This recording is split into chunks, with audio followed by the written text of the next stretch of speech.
কেউ কথা রাখেনি। ৩৩ বছর কাটলো, কেউ কথা রাখেনি। ছেলেবেলায় এক গোষ্ঠমী তার আগমনী গান হঠাৎ থামিয়ে বলেছিল, শুক্লা দ্বাদশীর দিন অন্তরাটুকু শুনিয়ে যাবে। তারপর কত চন্দ্রভূপ অমাবস্যা এসে চলে গেল, কিন্তু সেই গোষ্ঠমী আর এলো না।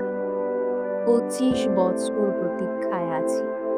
মা বাড়ির মাঝে নাদের আলী বলেছিল, বড় হও দাদা ঠাকুর, তোমাকে আমি ৩ প্রহরীর বিল দেখাতে নিয়ে যাব। সেখানে পদ্মফুলের মাথায় সাপ আর ভ্রমর খেলা করে। নাদের আলী, আমি আর কত বড় হব?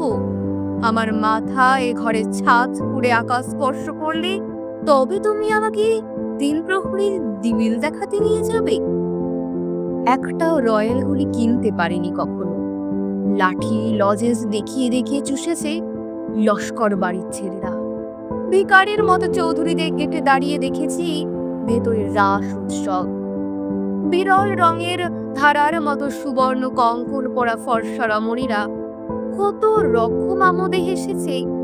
আমার দিকে তারা ফিরেও চায়নি। বাবা আমার কাঁধে হাত ছুঁয়ে বলেছিল, দেখিস একদিন আমরাও।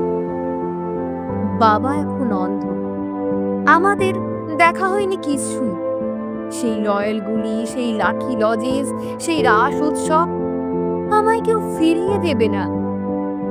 বুকের মধ্যে সুগন্ধি রুমাল রেখে বউরা বলেছিল, যেদিন আমায় সত্যিকারের ভালোবাসবে সেদিন আমার বুকেও এরকম আতরের গন্ধ।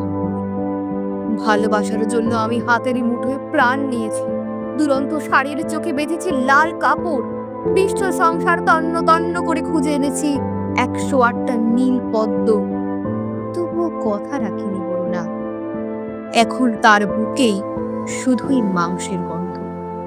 এখন সে যে কোনো এক নারী। কেউ কথা রাখেনি। ৩৩ বছর কাটলো, কেউ কথা রাখে না।